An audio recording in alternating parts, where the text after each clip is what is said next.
اب کوئی نہیں لیتا، کوئی نہیں کرتا، وہ کہتے ہیں میں بریلوی ہوں، میں دیوبندی ہوں، میں شیعہ ہوں۔ بنو، جو دل میں آئے بنو۔ میں تو الحمدللہ میں تو کچھ بھی نہیں۔ قرآن مجید ہے، اللہ کی اطاعت وہ تو اللہ کی کتاب ہے، اب رسول کی جو اطاعت ہے وہ حدیث رسول ہے۔ قرآن کو مانو، قرآن کی مانو، رسول کو مانو، رسول کی مانو، تو ہم جتنے بھی مسلمان ہیں اس دنیا میں، ہم سب کا اللہ ایک ہے،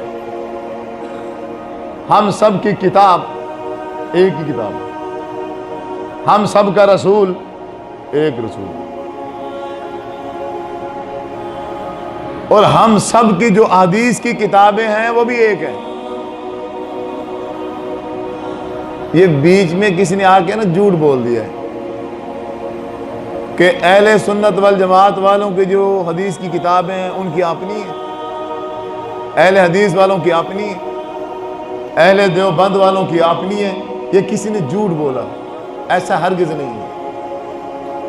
حدیث ایک ہے، بخاری جو ان کی ہے ان کی بھی وہی ہے، حدیث کی جو مسلم کتاب ہے جو ان کی ہے وہ دوسروں کی بھی وہی ہے۔ جامع ترمذی، ابن ماجہ، سنن نسائی، مشکات المصابیح، احادیث کی جتنی کتابیں ہیں سب کی کیا ہے؟ قرآن کی بات ماننے میں کوئی اختلاف نہیں ہوگا تمہارے اندر۔ حدیث کو جب مانو گے تو تمہارے اندر کوئی اختلاف نہیں ہوگا۔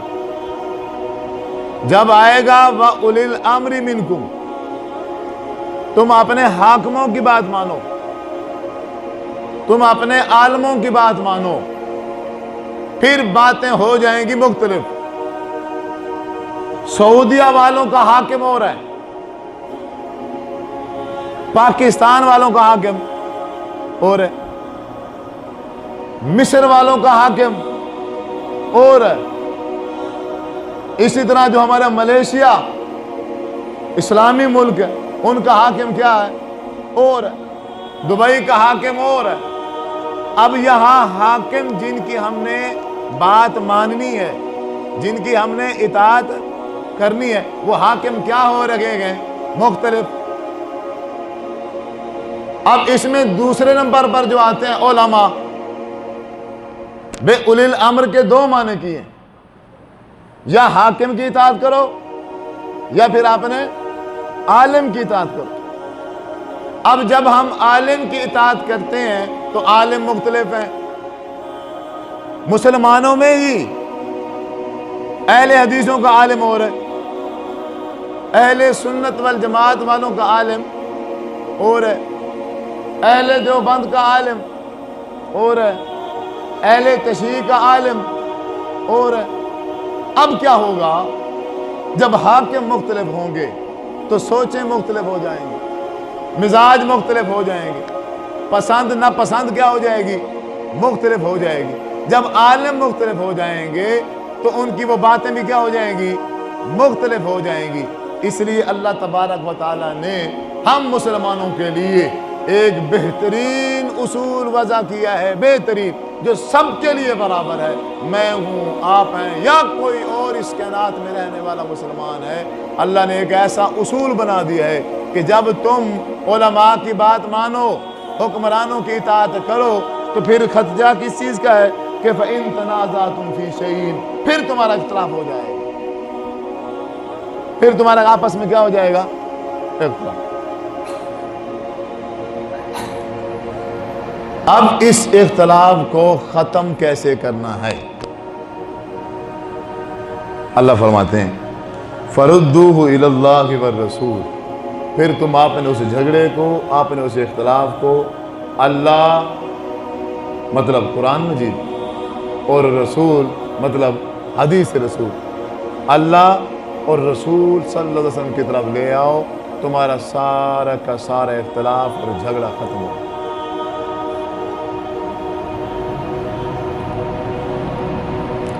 جس میرے بزرگ اور نوجوان کے دل میں تعصب ہے، وہ اہل حدیث کو جو مرضی ہو، جس نے تعصب کی اینک لگا رکھی ہے اس کے پلے تو کچھ بھی نہیں پڑنے والا، وہ تو جیسا آیا ہے ویسے ہی جائے گا۔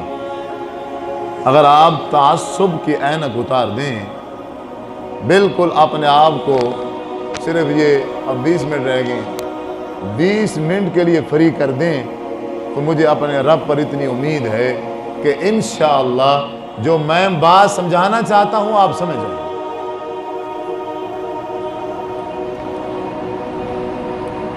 اب ہمارے عالم کہتے ہیں، اختلاف سنو، جب ہم نے علماء کی بات مانی تو ہم مختلف ہوئے۔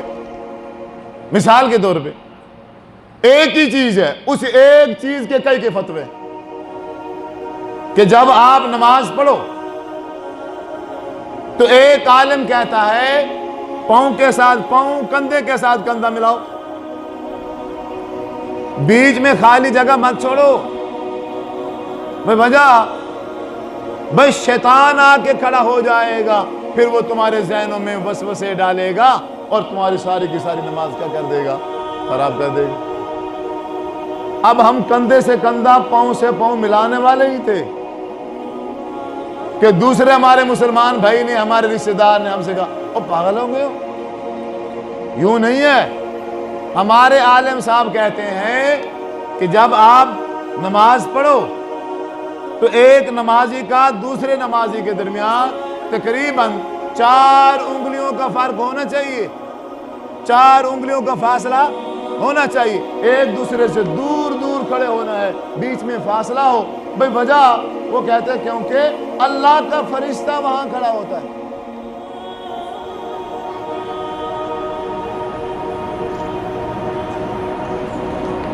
میرا مولوی کہتا ہے شیطان کھڑا ہوتا ہے، اور آپ کا مولوی کہتا ہے فرشتہ۔ اب کیا کریں؟ ایک عالم کہتا ہے نماز پڑھنی ہے ہاتھ سینے پہ باندھنا، اور دوسرا عالم کہتا ہے نماز پڑھنی ہے تو ہاتھ ناف کے نیچے باندھنا، اور تیسرا عالم کہتا ہے جب نماز پڑھنی ہے تو خود ہاتھ باندھنے ہی نہیں، خود ہاتھ باندھنے ہی نہیں۔ اختلاف ہے کہ نہیں؟ ایک عالم کہتا ہے جب آپ امام کے پیچھے نماز پڑھ رہے ہو، امام الحمد شریف پڑھ رہا ہے، بالکل چپ کر کے سنو، خاموشی سے سنو، اگر تم میں سے کسی نے سورۃ الفاتحہ کا کوئی لفظ پڑھ لیا امام کے پیچھے تو تمہارے منہ میں انگارے۔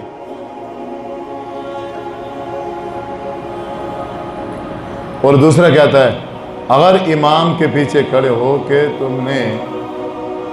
اگر امام کے پیچھے کھڑے ہو کہ ہم نے سورۃ الفاتحہ نہ پڑھی تو ہماری نماز ہی نہیں ہوگی۔ ایک عالم کہتا ہے کہ جب بندہ مر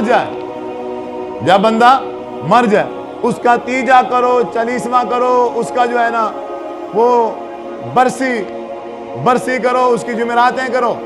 کیوں؟ اگر آپ تیسرے دن نہیں کرو گے تو مردے کو بشکواؤ گے کیسے؟ اور دوسرا عالم کہتا ہے اگر تم نے ان میں سے کوئی ایک چیز کر لی تو یہ بدعت ہے، وَكُلُّ بِدْعَةٍ ضَلَالَةٍ وَكُلُّ ضَلَالَةٍ فِي النَّارِ، اور تم جہنم میں چلے جاؤ۔ وہی عمل ہے، ایک کہتا ہے جنت میں جانے کا ذریعہ ہے اور دوسرا کہتا ہے جہنم میں جانے کے ذریعہ ہے۔ ہم کیا کریں؟ اور یہاں جو افسوس کی بات ہے ہم کچھ بھی نہیں کرتے۔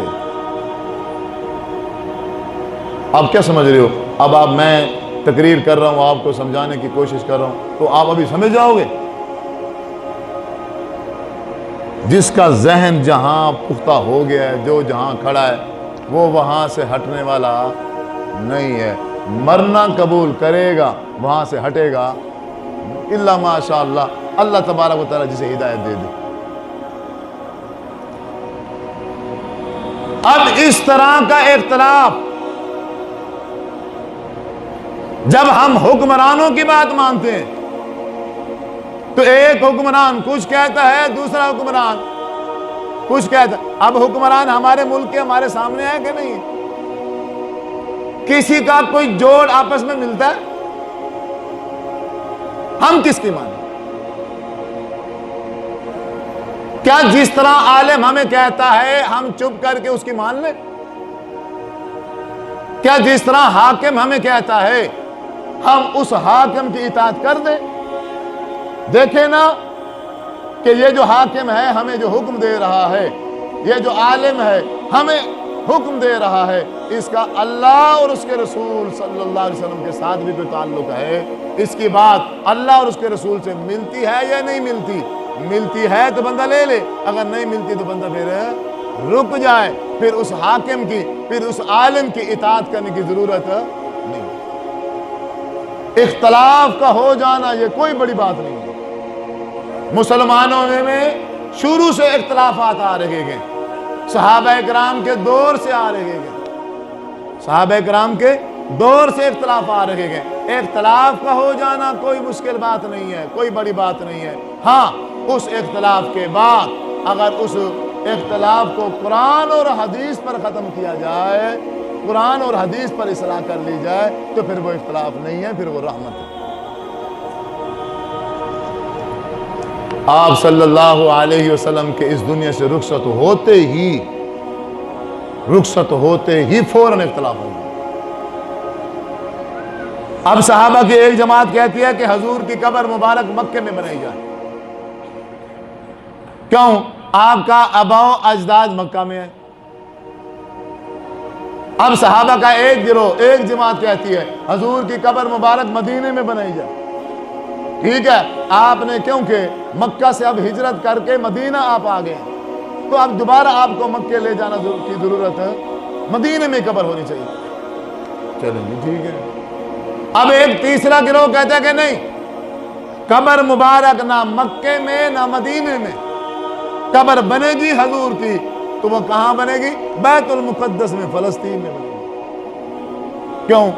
سارے کے سارے تقریباً اکثر جو انبیاء ہیں ان تمام کی قبریں فلسطین میں ہیں. تو اس سے یہ پتہ چلتا ہے کہ انبیاء کی جو قبریں ہوتی ہیں وہ بیت المقدس میں بنتی ہیں. اس لیے حضور بھی آخری نبی تھے، آپ کی قبر مبارک بھی ادھر بننی چاہیے. کچھ مکہ والے ہیں، کچھ مدینہ والے ہیں، اور کچھ بیت المقدس والے ہیں. لیکن مزے کی بات یہ ہے کہ تینوں کے پاس کوئی دلیل نہیں ہے، تینوں کے پاس کوئی دلیل نہیں ہے. اسی وجہ سے آپ صلی اللہ علیہ وسلم کی روح مبارک سمار والے دن صبح سورج طلوع ہوتے ہی پرواز کر گئی تھی. سمار کا دن بھی گزر گیا، منگل کا دن بھی گزر گیا، بدھ شام کو جا کے فیصلہ ہوا. وہ بھی کس چیز پہ فیصلہ ہوا؟ حضرت ابوبکر صدیق رضی اللہ تعالی عنہ نے ارشاد فرمایا، اے صحابہ کرام، مجھے یاد آ گیا ہے، مجھے حضور کا فرمان یاد آ گیا ہے، مجھے حضور کی حدیث یاد آ گئی ہے. میں اس مجلس میں بیٹھا تھا، آپ صلی اللہ علیہ وسلم نے ارشاد فرمایا تھا انبیاء کی جو قبر مبارک ہوتی ہے وہ اسی جگہ پر بنتی ہے جہاں ان کی روح کو قبض کیا جاتا ہے. اب کیونکہ آپ صلی اللہ علیہ وسلم کی روح مبارک حجرے میں قبض ہوئی ہے، اس لیے اسی حجرے میں ہی آپ صلی اللہ علیہ وسلم کی قبر کو بنایا جائے. اب صحابہ کا اختلاف، صحابہ کا آپس کا جو اختلاف تھا، اب وہ کیسے ختم ہوا؟ فردوہ الی اللہ والرسول. جب انہوں نے اپنے اختلاف کو اللہ اور اس کے رسول صلی اللہ علیہ وسلم سے دیکھا، اب حضرت ابوبکر صدیق کی بات آپ صلی اللہ علیہ وسلم کی حدیث سے مل گئی. باقی تمام صحابہ نے اپنے اپنے بیانات، اپنے اپنے فتوے سارے کے سارے واپس لے لیے. حدیث سن کر حدیث کے مطابق آپ صلی اللہ علیہ وسلم کی قبر مبارک اس حجر میں بنا دی.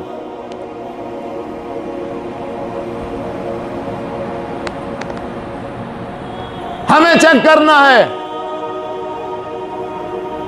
ہم میں سے کس عالم کی بات قرآن اور حدیث سے مل رہی ہے اور کس کی بات قرآن اور حدیث سے نہیں مل رہی. آسان ہے، کوئی بندہ یہ نہیں کہہ سکتا کہ میں ان پڑھ ہوں، یہ کوئی بہانہ نہیں ہے. اور اس دنیا میں کوئی ان پڑھ نہیں ہے. اگر اللہ نے عقل دی ہے تو وہ کوئی ان پڑھ نہیں ہے. اگر مجھے اردو پڑھنی نہیں آتی، میرے بچے پڑھے ہوئے ہیں، میری بچیاں پڑھی ہوئی ہیں، ہر گھر کے اندر قرآن مجید موجود ہے. اگر لینی ہے تو صرف ایک حدیث رسول لینی ہے. آپ بخاری لے لو، آپ مسلم لے لو، آپ ابو داؤد لے لو، آپ مشکات لے لو، کوئی حدیث کی کتاب آپ لے لو. اللہ اکبر سے لے کر سلام تک ہم جس انداز سے نماز پڑھ رہے ہیں، ہم اگر اپنے اس نماز کو قرآن اور حدیث کے مطابق چیک کریں، دیکھیں ہماری نماز کا کون کون سا ایسا طریقہ ہے جو آپ صلی اللہ علیہ وسلم کے ساتھ ملتا ہے. مل جائے تو الحمدللہ، اور جہاں نہ ملے وہاں اپنے طریقے کو حدیث کے ساتھ بدل ملا. مثال کے طور پہ آپ صلی اللہ علیہ وسلم نے ارشاد فرمایا کہ جب اذا امن الامام فامنوا، جب امام آمین کہے تم بھی آمین کرو. ایک دوسری حدیث ہے، حضرت ابو ہریرہ رضی اللہ تعالی عنہ فرماتے ہیں آپ غیر المغضوب علیہم ولا الضالین کہتے اور اس کے بعد اتنی اونچی آمین کہتے کہ پہلی صف والے صحابہ کرام حضور کی آمین کو سن لیتے تھے.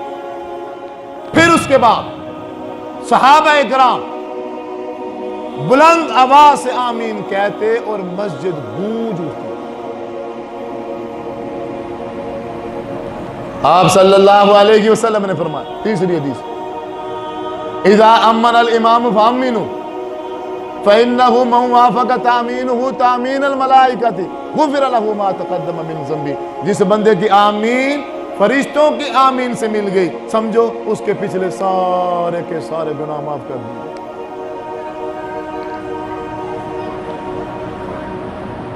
چوتھی حدیث سنن ابن ماجہ، حضور نے فرمایا ہے سلام سے اور آمین سے یہودی جلتے ہیں.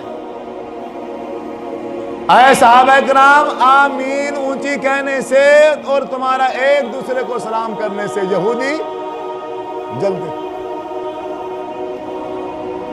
تم جس مولوی نے یہ کہا ہے کہ تم امام کے پیچھے آمین اونچی آواز سے نہ کہو، دلیل حدیث. اگر اس کی بات حدیث سے ملتی ہے، مجھے نہیں ملی حدیث. کیوں؟ میں ایک طالب علم ہوں، میرا ناقص علم ہے، ممکن ہے میرے مطالعے میں کمزوری ہو، ممکن ہے میں وہاں اس جگہ تک نہ پہنچ سکا ہوں، تو اس لیے میں اپنی بات کو حتمی بات نہیں کہتا.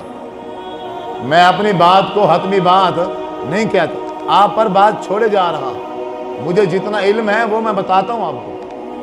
مجھے نہیں ملی کہ آپ صلی اللہ علیہ وسلم نے اونچی آواز سے آمین نہ کہا، صحابہ کرام نے بلند آواز سے آمین نہ کہا، مجھے نہیں ملی.